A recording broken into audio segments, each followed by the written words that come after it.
The autumn sunlight streams through my windows, creating golden patterns across the dining table I spent 3 hours arranging. 24 place settings with vintage china I collected over months. 24 crystal glasses catching the light. 24 empty chairs. My phone chimes again. The sound pierces the silence like an accusation. I've been avoiding it for the past hour, but the notifications won't stop. With trembling fingers, I pick it up. The weight of it suddenly unbearable. The screen illuminates with a flood of social media alerts. And there they are. All of them. Mom and Dad beaming beside Brandon in what must be his new apartment. Aunt Susan raising a champagne flute. Uncle Robert with his arm around my cousin Melissa. Grandmother looking frail but happy in the corner of the frame. My mother's caption reads, "So proud of our boy's first home purchase." The Taylor family is celebrating Brandon's big milestone. I swipe to the next photo. More family. More smiles. More champagne, then a video starts playing.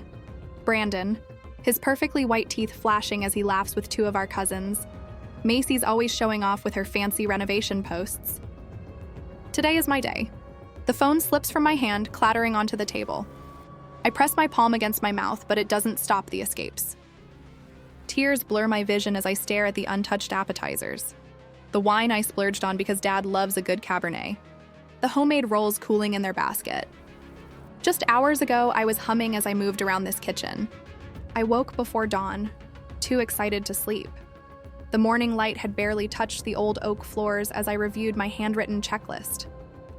The invitation sent weeks ago promised a 2 p.m. celebration of my first home, this $1,000. 9 and 20 seconds.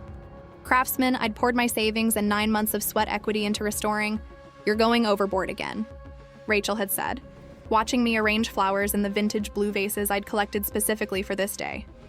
But her smile was kind as she helped me polish the silverware that once belonged to my grandmother. "I want everything to be perfect," I'd explained, adjusting a napkin for the 4th time. Mom said the house was too small when I bought it. Dad thought the neighborhood was questionable. "I need them to see what I've created here." Rachel had squeezed my shoulder. "They should be proud of you regardless." The first sign of trouble came at 1:45 p.m. A text from Mom. "Running a bit late. Start without us." By 3:30, my coworkers Jane and Peter had arrived. My elderly neighbor, Mrs. Eleanor, brought homemade pie. 3 friends from college showed up with wine and heartfelt hugs, but no family. By 4:15, I'd called my parents 7 times, straight to voicemail. Brandon wasn't answering either. My text to aunts and uncles went unread. At 5:08, Aunt Susan finally answered. "Honey, aren't you coming to Brandon's housewarming?" she asked, the background noise nearly drowning her voice. "He bought an apartment downtown. Everyone's here celebrating." "Your parents said you knew." My throat tightened. "Brandon rents his apartment. He didn't buy anything." A pause. "Well, that's not what he told everyone. Anyway, he scheduled this last week. Said it was important to him. I sent invitations to my housewarming a month ago." I whispered. "Today, at 2 o'clock. Another pause. "Longer this time, oh dear. Well, we're all here now, but maybe you could stop by later? After your little gathering?" I hung up. Now I sit surrounded by empty chairs meant for people who chose not to come. The loyal 7 who did show up exchange worried glances across the table, laden with cooling food. Mrs. Eleanor, 83 and sharper than most people half her age, rises from her chair. She lifts her glass, her gaze steady and fierce. "Don't let empty chairs steal your joy, dear. Today is Macy's day. Kai." The others raise their glasses. Rachel leans close, her voice soft against my ear. "This is your real family, Macy. The ones who choose to be here." My phone lights up again, Mom calling. 7 pairs of eyes watch me, concern etched across their faces. I silence the ringer with one decisive movement and raise my glass to Eleanor's toast. "Not today," I say, my voice steadier than I expected. Today is about the people who showed up. 3 hours later, the last guest waves goodbye, disappearing into the darkness beyond my porch light. Only Rachel remains, helping me wrap leftovers that will feed me for days. A bitter reminder of the empty chairs. "You should stay at my place tonight," Rachel says, sealing another container. "We'll drink wine and watch terrible movies until we fall asleep." I shake my head. I need to be here. This is my home. The word catches in my throat. Home. The concept feels both powerful and fragile after today. The doorbell rings. Its chimes slicing through the quiet house. Rachel and I exchange glances. "I'll get it," I say, wiping my hands on a kitchen towel. I open the door to find my mother, Linda Taylor, standing on my porch. Her pearl earrings catch the light as she looks past me into the house, scanning what she can see of my living room. "May I come in?" she asks, not waiting for an answer as she steps forward. I step aside, my stomach tightening. She walks through my entryway, her eyes traveling over the refinished hardwood floors. The original crown molding I spent weeks restoring. The vintage light fixture I hunted down at 3 different antique stores. "It's nice," she says with a slight purse of her lips, smaller than it looked in pictures. "It's..." The familiar sting of her dismissal burns through my chest. Rachel appears in the doorway between the kitchen and living room, her presence a silent support. "Mom, why are you here?" I ask. Linda drops her purse on my sofa and turns to face me. "Honestly, Macy, I don't understand why you're making such a big deal about today. You're always competing with Brandon, making him feel small. He's finally doing something positive with his life, and you couldn't even show up to support him." The audacity of her statement leaves me momentarily speechless. Rachel's sharp intake of breath is the only sound in the room. I couldn't show up. I finally managed, because I was here, hosting my own housewarming that I invited all of you 2 weeks ago. "Well, these things happen," she says with a wave of her hand. "You know how busy we all are." Brandon only decided on his housewarming a week ago. He was so excited about it. I feel something shift inside me. A week ago? But my invitations went out 4 weeks ago. Linda busies herself adjusting a pillow on my sofa. Brandon has been going through a rough patch. When he told us he was hosting a little gathering, we thought it would be good for him. "Give him some confidence. He told you it was a rental apartment, not a purchase, right?" I ask, my voice steadier than I feel. Linda's fingers freeze on the pillow. "Well, you know how your brother is with details. What matters is that he's finally taking some initiative." "Mom," I say slowly, realization dawning. "Did you know Brandon scheduled his party on the same day as mine?" Her silence answers my question more clearly than words could. "You knew," I whisper. "You all knew. And you helped him pretend he bought a place when he's just renting." The betrayal slices deeper than I thought possible. "You staged a fake celebration to deliberately overshadow mine. Now you're being dramatic." Linda straightens, her defense mechanism kicking in. "Not everything is about you, Macy. Brandon needs our support more than you do. You've always been the independent one." Independent? The word catches fire in my throat. I've been independent because I had to be. My entire life, you've ignored my achievements while celebrating Brandon's mediocrity. Linda's eyes widened. I've never spoken to her this way before. When I made the honor roll, you were too busy at Brandon's average football games to attend the ceremony. When I got my scholarship, you spent the night consoling Brandon because he didn't get us, even though he barely maintained a C average. My voice grows stronger with each word. I worked 3 jobs to put myself through graduate school while you paid Brandon's rent after he dropped out of community college. Saved for 7 years to buy this house while you funded one failed business venture after another for him. We've always supported both of you equally. Linda protests, but the lie hangs hollow in the air between us.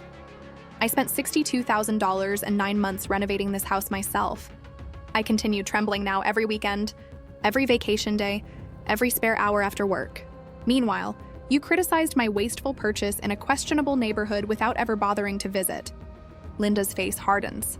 After all we've done for you, what exactly have you done for me? The question erupts from someplace deep and wounded. Name one thing you've done to support my dreams, the way you support Brandon's. Her silence stretches between us. Rachel stands, witness to a confrontation decades in the making. This house is mine, I say, walking to the front door and pulling it open wide, earned by me. Get out. Linda's mouth opens in shock. This is not how our conversations end. Usually I apologize for upsetting her, for being difficult, for existing in a way that requires more than she's willing to give. Macy, Elizabeth Taylor, you do not speak to your mother that way. I just did, I reply, my voice calm despite the storm inside me. Please leave. She gathers her purse, her shoulders stiff with indignation. Your father will hear about this. I'm sure he will. As the door closes behind her, I lean against it, feeling both hollow and somehow fuller than before. Rachel approaches quietly, wrapping her arms around me. I'm proud of you, she whispers. Morning sunlight streams through my kitchen windows when the doorbell rings again. I've barely slept, replaying last night's confrontation in endless loops. When I open the door, my father, Charles Taylor, stands on the porch alone, his tall frame slightly stooped, his expression uncharacteristically uncertain. "May I come in?" he asks softly.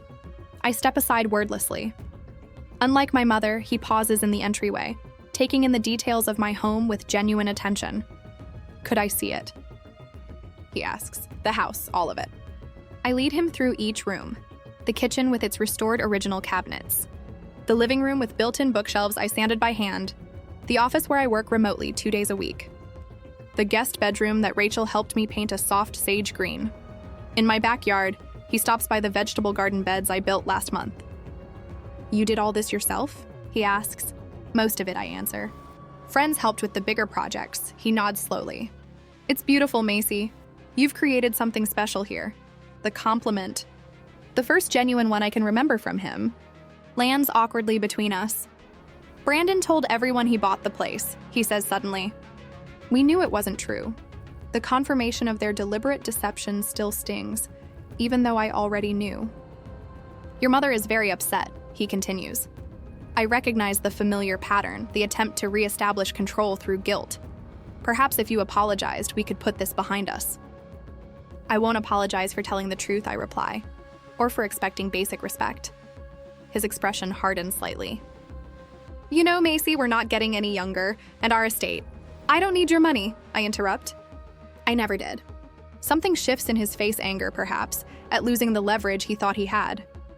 But in that flash of emotion, I see something else. The pattern that has defined my entire life. "You gave Brandon 3 business loans," I say quietly. The sports equipment shop that closed in 6 months. The food truck he sold after 3 weeks. The investment scheme was actually a pyramid scheme. "He has potential," my father replies automatically. "He just needs support to find his way. And what about me? Did I ever have potential worth supporting?" His silence speaks volumes. A car pulls into my driveway. Rachel emerges with an older woman I recognize as her friend, Dr. Elaine Foster. Behind them, Mrs. Eleanor parks her ancient Buick, stepping out with a covered dish in her hands. My phone chimes with messages from coworkers who attended yesterday, sending photos and supportive texts. "I should go," my father says, watching the arrivals with a frown. "Your mother expects you to call and apologize. The family has been through enough drama. You can't threaten me with family estrangement when that's already my reality," I reply, walking him to the door. He pauses on the threshold. "This isn't how family treats each other, Macy." "I know," I say quietly. "That's the problem." As the door closes behind him, I lean against it, exhaling slowly. Dr. Foster approaches, her kind eyes assessing me with professional interest. "That's the first step," she says gently, recognizing the pattern. The little red notification dot on my Instagram app has been haunting me for 7 days. Every time I unlock my phone, it stares back, daring me to peek at the damage my family continues to inflict. I'm sitting in my home office, surrounded by the pale green walls I painted myself, when my phone buzzes with another text. Aunt Susan again. "Your mother is very upset. When are you going to apologize?" I set the phone down on my desk without responding. The wooden surface still smells faintly of lemon oil from yesterday's polishing. Through the window, I can see the maple tree in my backyard, its leaves turning golden in the October sunlight. Brandon's Instagram remains unchanged since the day of my housewarming. His profile still prominently features the apartment purchase announcement, complete with champagne toasts and congratulatory comments from relatives who never bothered to verify a word of it. Enough. I whisper to the empty room. I pick up my phone and open my camera roll. There, waiting, is the photo Rachel took 3 months ago. Me standing on the porch of my Craftsman, holding the keys, face flushed with pride and exhaustion. The caption forms in my mind with perfect clarity as I type. Renovation completed on my first home purchase. From rewiring to refinishing these 1-0-year-old floors myself, thanks to everyone who supported this journey.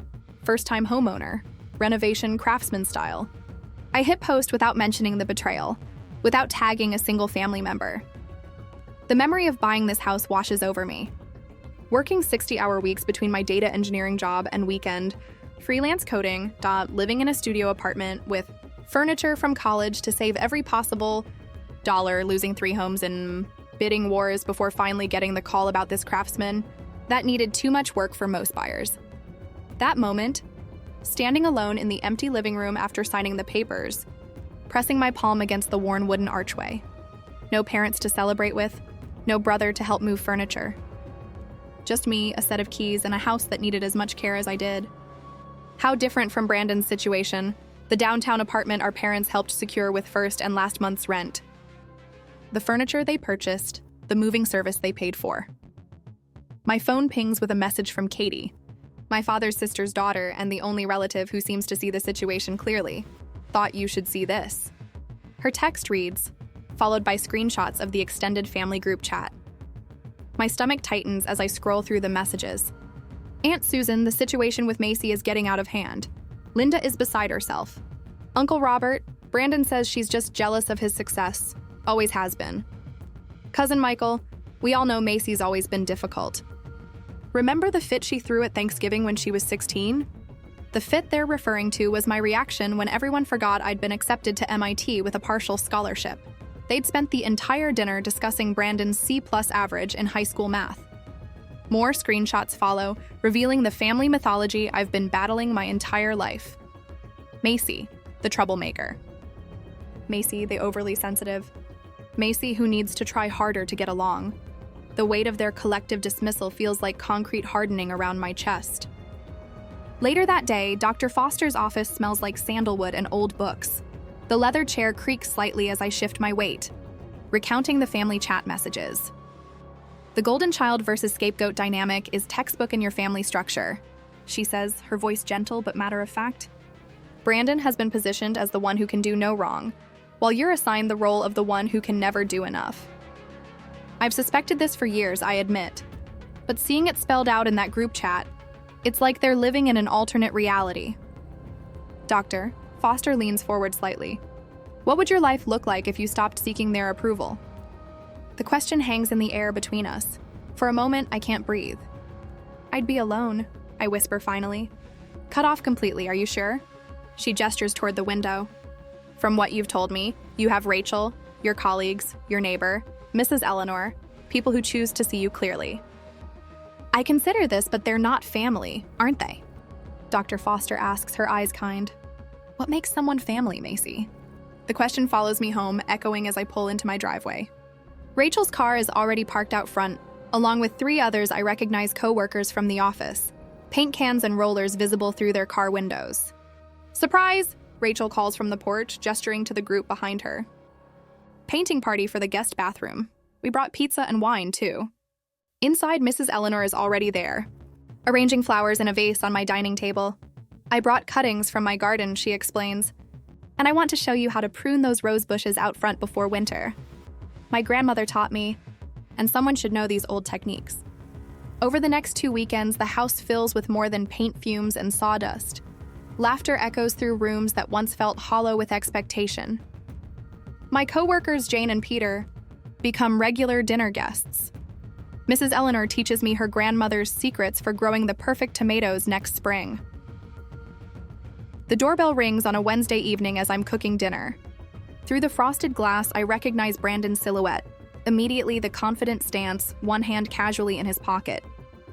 When I open the door, his smile is as practiced as ever. Hey, sis, he says, leaning against the doorframe like we're in a television sitcom. Place looks good. I don't invite him in immediately. What brings you here, Brandon?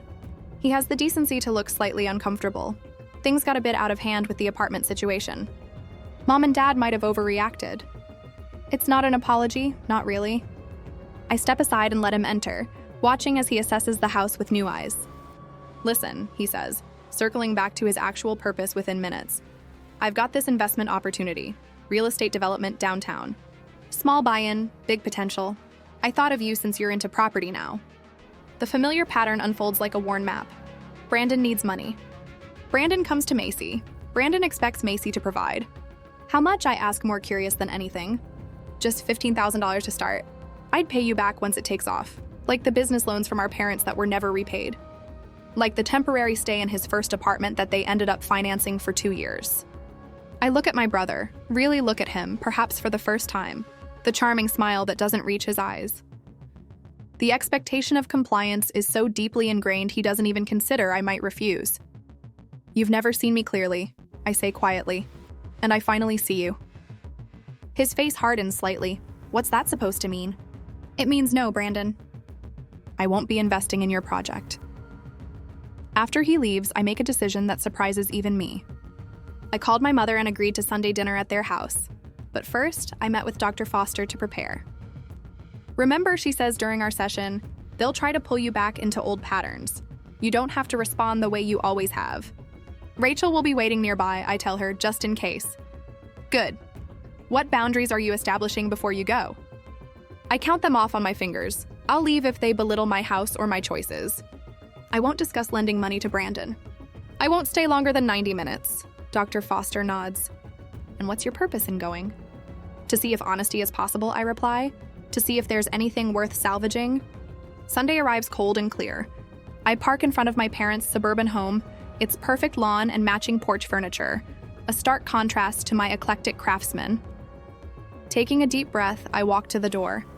The silence when I enter the dining room is deafening. Brandon attempts a joke that falls flat. My father clears his throat repeatedly. My mother busies herself with serving dishes, avoiding eye contact. "Thank you for coming, Macy," my father finally says. I take my seat at the table. I'm here to see if honesty is possible. The words land like stones in still water. No one seems to know how to respond to direct communication. We make it through most of dinner with strange small talk about weather and neighbors. My mother asks about my job but interrupts before I can fully answer. My father inquires about the house but winces when I mention the new water heater I installed myself. The tension breaks when my mother sets down her fork with a sharp click against fine china. "I don't understand why you had to buy such an expensive house." She says, "All that money when could have had something more reasonable, like Brandon did." The lie hangs in the air between us. I stand up slowly, a napkin placed carefully beside my half-eaten meal. "I didn't come for more lies," I say, my voice steadier than I expected. "Macy, please," my father pleads, also rising. "Families should forgive each other." I look at him directly, then at my mother, then at Brandon, who won't meet my eyes. Family should be worth forgiving first. The door closes behind me with quiet finality as I step into the cool evening air, breathing deeply for what feels like the first time in years. The morning sunshine spills across my kitchen counter as I arrange fresh-cut dahlias in the blue ceramic vase Eleanor gifted me. Through the window, I can see my garden coming alive, 3 months of determined work, transforming what was once barren dirt into something beautiful. The roses climb their trellis with quiet determination, mirroring my own journey. These Sunday dinners are becoming quite the tradition. Eleanor calls from my porch, where she's setting out her famous apple cobbler. At 83, she moves with surprising agility, refusing any help. "Best day of my week," I answered, meaning it. The house feels different now, fully mine in a way it wasn't before. The dining room table that once displayed my family's absence now regularly hosts laughter. Rachel brings board games. Peter from work brings his guitar. My colleague Samantha brings her daughter, who chases fireflies in the garden at dusk. I've grown comfortable with the rhythm of limited family contact. Dad calls occasionally, awkward but trying. Mom sends formal texts about neighborhood events I never attend. Brandon sends nothing, which is its own kind of peace, until today. My phone vibrates against the countertop. Rachel glances over from where she's chopping vegetables. "Your face just did that thing," she says. I turn my phone toward her. On the screen, Brandon's social media announcement glows.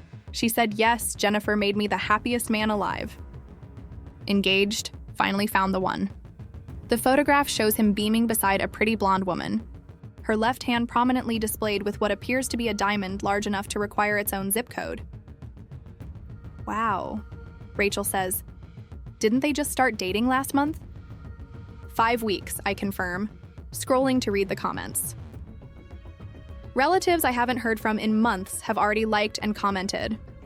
My parents leading the congratulatory parade. My phone rings. Mom's name flashes on the screen. Macy. Her voice is unnaturally bright when I answer. "Have you seen Brandon's wonderful news?" "We're just thrilled. Jennifer is absolutely perfect for him." I press my fingertips against my temple. Congratulations. We're planning an engagement party in 3 weeks. The whole family will be there. She pauses meaningfully. This is important, Macy. Family obligations come first, especially for something this significant. The familiar pressure builds in my chest, the weight of expectations wrapped in guilt. I'll think about it, I say, instead of my usual automatic agreement. Think about it. Her voice rises. This is your brother's engagement. After everything we've done for you, I need to go, Mom. Sunday dinner guests arriving. I end the call before she can respond, my hands surprisingly steady. Within the hour, my phone fills with messages from aunts, uncles, and cousins, all variations on the same theme. Family comes together for important moments. Your brother would be there for you. Time to put differences aside. The most telling comes from Aunt Susan. Your mother mentioned you might help with wedding expenses since Brandon is between opportunities again. Rachel reads over my shoulder and makes a sound between a laugh and a snort. Of course. The golden child needs another bailout. Dr. Foster's guidance from our last session echoes in my mind. You don't need to respond to every crisis. Selective engagement protects your peace. I craft one careful message and send it to Brandon. Congratulations on your engagement. I wish you both happiness. Nothing more, nothing less. The others receive variations of, thank you for letting me know. I'll consider my schedule when the invitation arrives. Look at you, setting boundaries like a champion, Rachel says, squeezing my shoulder. Dr. Foster would be proud. I agree, surprised by the lightness in my chest where dread usually lives. Sunday dinner unfolds with the comfortable familiarity of the chosen family. Eleanor tells stories about her late husband's gardening disasters. Peter plays a new song he's working on. Rachel teases Samantha about her crush on the new IT director. No one mentions weddings or family obligations or my duty to show up and pretend. No one suggests I should help pay for someone else's celebration. No one questions my worth. 2 days later, an unfamiliar number appeared on my phone. Is this Macy? It's Jennifer, Brandon's fiancée. My grip tightens. Yes. I hope this isn't inappropriate, but I'd like to meet you. Just us. Her voice lacks the polished charm Brandon typically seeks in women. There's something refreshingly direct about her. May I ask why? May, a pause. I saw what happened at your housewarming through old photos and comments. I've noticed how your family talks about you when you're not there. Another pause. I need to understand what I'm marrying into. The unexpectedness of her honesty catches me off guard. Coffee at Riverdale Roasters, tomorrow at 2? I'll be there, she says, relief evident in her voice. That evening, Dad appeared on my doorstep, a cardboard box tucked under his arm. May I come in? I step aside, noting his careful respect for my threshold, a small but significant change from his previous entitled entries. He places the box on my coffee table. Found these in the attic. Thought you might want them.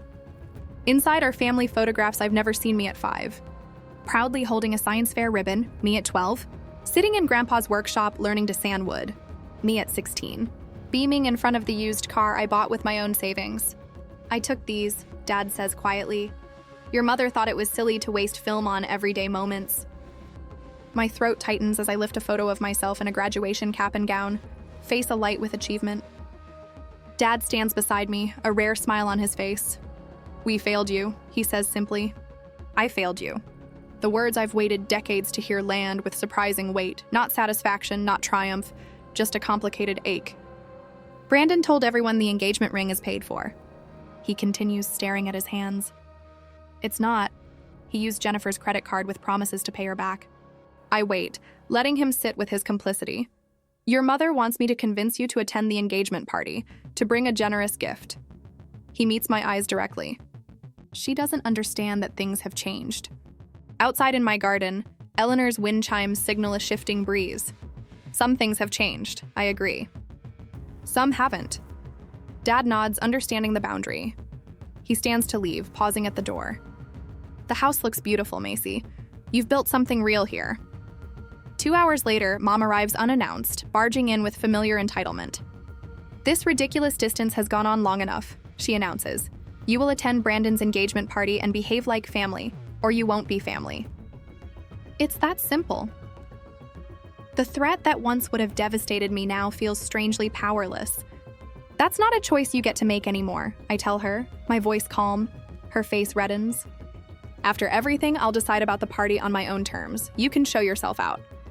The following afternoon, Jennifer and I sit in the corner of Riverdale Roasters. She's nothing like Brandon's usual girlfriends. No artificial polish, no calculated charm. My parents divorced when I was 12, she explains, stirring her coffee. My father was like Brandon in many ways. Charming, always the victim, never responsible. My mother enabled him until she couldn't anymore. Understanding passes between us. Are you sure about marrying him? I ask. Her smile is sad. No, but I need to see this clearly before I decide. I consider my response carefully. I'll come to the engagement party, I tell her. Not for them. For me and for you. Later in my garden, Eleanor helps me deadhead roses as the setting sun casts long shadows. Will going back into that environment hurt you? She asks, her weathered hands gentle with the blooms. I consider the question. Perhaps, but I'm not the same person they think I am. Eleanor nods, wisdom in her eyes. Family isn't who you're born to, it's who sees you truly. 5. I look at my house, windows glowing with warm light, garden taking root, strength visible in every repair and renovation I've completed with my own hands. This house taught me what family should be, I say, realizing the truth of it as the words leave my lips. People who show up, people who stay, people who see you even when it's not convenient or comfortable. The evening breeze carries the scent of roses and freshly turned soil, growth and boundaries intertwined. On the engagement day, the cream-colored walls of the Westbrook Country Club blur past as Rachel and I walk through the entrance. The weight of my decision to attend Brandon's engagement party sits heavy on my shoulders, but my spine remains straight, my chin lifted. You look stunning, Rachel whispers, squeezing my hand. Simple elegance beats showing off any day. I chose a forest green dress that skims my figure without drawing attention. No statement jewelry, no elaborate hairstyle. Just me, unadorned and unapologetic. The murmuring stops as we enter the main reception area. Relatives freeze mid-conversation, drinks hovering near lips. Some nod awkwardly, others look away. I spot Aunt Susan whispering behind her hand to Uncle Robert, their eyes darting in my direction. Brandon stands near the gift table, his smile faltering as he notices me. He clearly expected an empty chair with my name on it. Another opportunity to paint me as the difficult one. Jennifer waves from across the room, relief washing over her face. My parents approach with practiced smiles that don't reach their eyes. Mom's relief quickly morphs into something sharper, more calculating. Dad shifts his weight from one foot to the other, his standard response to impending conflict. You came, Mom says, her voice pitched for the benefit of nearby relatives. How thoughtful. Wouldn't miss it, I reply, keeping my voice light. The weight of unsaid words hangs between us. 20 minutes pass in small talk with distant relatives who suddenly find the weather fascinating. I stand at the refreshment table, sipping sparkling water, when Mom materializes beside me. Listen carefully. She hisses, face arranged in a pleasant smile for onlookers. Don't mention your house tonight. This is Brandon's moment. The old pattern tries to reassert itself, Linda dictates. Macy complies. Dad hovers nearby, his expression torn between intervention and preservation of the precious family piece. Mom, not everything has to be about you, she continues, rearranging canapes on her small plate. Just once, can you let your brother have his moment without competition? Before I can respond, Jennifer approaches, her cream cocktail dress catching the light. Her eyes darted between Mom and me, reading the tension. There you are, Macy, she says warmly. I've been hoping to catch you. Mom's smile tightens. We were just discussing family matters, dear. I take a deep breath, centering myself. Dr. Foster's words echo in my mind. Your response belongs to you, not to them. I turn to Jennifer, a genuine smile warming my face. I'm here to celebrate you, Jennifer. Nothing else matters tonight? The simple truth hangs in the air. Mom's fingers tighten around her glass, her manipulation attempt thwarted. Jennifer links her arm through mine, pulling me gently away. Thank you for coming, she whispers. It means more than you know. The evening progresses, a careful dance of social niceties. Then comes the moment Brandon rises for his toast, champagne flute in hand. Jennifer and I are so grateful to see everyone here tonight. He begins, his charm on full display. As you know, this year has been full of milestones for us. My new home purchase. This engagement. Jennifer's smile falters. Her eyes find mine across the table.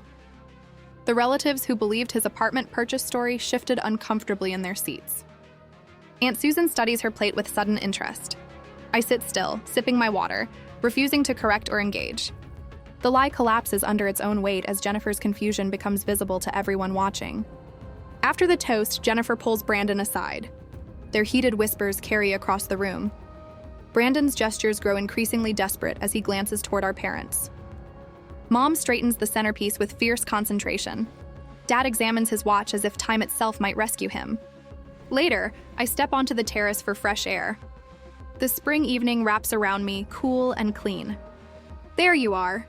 Jennifer appears beside me, her eyes red-rimmed but clear. Are you okay? I ask. She shakes her head. I had no idea how deep this goes. The apartment, the job promotion he never got, the savings that don't exist. Her voice breaks. Your parents know, don't they? They've always known. Yes, I answered simply. They've always known. How do you handle it? This family? I consider her question, watching the stars appear in the darkening sky. I'm still learning, but choosing the truth helps, even when it hurts. The terrace door bangs open. Brandon storms toward us, face flushed. What are you doing? He demands. You're turning her against me. Jennifer straightens. She's just being honest with me, Brandon. Honest? He laughs bitterly. She's always been jealous of me. Ask anyone in the family. I just did, Jennifer says quietly. I asked your cousin Mark about the apartment. He seemed confused. Brandon's mask slips, revealing the entitlement beneath. So what if I rent? Everyone embellishes sometimes. This isn't about the apartment, I say quietly. It's about the pattern. The family mythology unravels before everyone on the terrace. 3 other relatives have wandered out, witnessing Brandon's growing agitation. I gather my purse, suddenly weary. I should go. Mom appears in the doorway, her voice tight. Macy, don't make a scene. Dad steps forward, his face lined with something new recognition. Let her go, Linda, we've done enough. The simple statement hangs in the night air. Mom stares at him, shocked by this deviation from the script. I walk past them, head high, steps measured. The relatives part like water, their expressions ranging from confusion to dawning understanding. Outside, the spring air fills my lungs. Rachel waits by the car, a question in her eyes. Ready? She asks. I look back at the country club, its windows glowing with light. Inside, the truth has finally broken through. Whether they embrace it or continue denying it, no longer dictates my peace. Yes, I answered. I'm ready. The sunlight filters through new curtains, painting golden patterns across my dining table. A year has passed since I sat here, surrounded by empty chairs. Today, 8 place settings await, with vintage blue vases holding roses from my garden. 8 chairs that will be filled by people who choose to be here. I run my fingers across the oak table, remembering how it felt that day when my phone revealed the truth about my family. The memory stings less now, dulled by time and healing. Doctor? Foster calls this progress. Something smells wonderful, Rachel says, appearing in the doorway with a bottle of wine. She's been here since dawn, helping prepare for tonight's dinner. Our Sunday tradition for almost a year now, Eleanor's recipe, I answer, smiling as I adjust a napkin. She swore her pot roast could heal anything. The walls around us tell our story better than words could. Photos of my chosen family fill spaces once reserved for blood relatives. Rachel and I painted the living room. Peter and Jane from work helping install bookshelves. Mrs. Eleanor taught me to plant hydrangeas before her health declined last winter. You should see the garden, I tell Rachel, leading her to the back door. It's wonderful. Outside, the yard has transformed from barren dirt to vibrant life. Eleanor's gardening lessons weren't just about plants. Gardens teach patience. She told me during our therapy sessions, some relationships bloom quickly, others take seasons of care, and some never take root at all. Dr. Foster and I meet monthly now instead of weekly. Yesterday, she asked what I've learned in a year. I've learned to build fences, I answered. Not just the white picket one outside, but boundaries that protect what matters. At work, I mentor Alexis, a young engineer whose mother criticizes her career choices. Yesterday, she texted, "Your advice changed everything."